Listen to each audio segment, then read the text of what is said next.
कहते हैं कि महाभारत के युद्ध की जब शुरुआत हुई तब भगवान ने अर्जुन से कहा कि चलो अर्जुन, अब हमें कोई वानर की जरूरत है।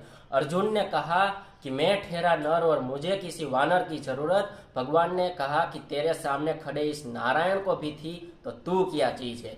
फिर दोनों हनुमंत को लेने जंगल में गए और हनुमान जी से अर्जुन ने कहा कि चलो हनुमान जी, आपकी युद्ध में बहुत जरूरत है। हनुमान जी ने कहा मैं आऊं, पर एक शर्त है, मैं बिना भक्ति वक्ति के रह नहीं सकता।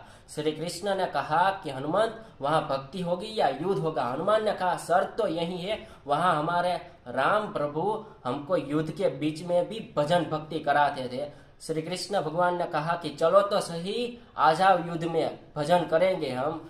कहते हैं कि अर्जुन के रथ पर हनुमान जी ध्वजा के रूप में विराजमान थे और गीता का ज्ञान सुनाने का अर्जुन का तो सिर्फ बहाना था, बाकी सुनानी तो हनुमान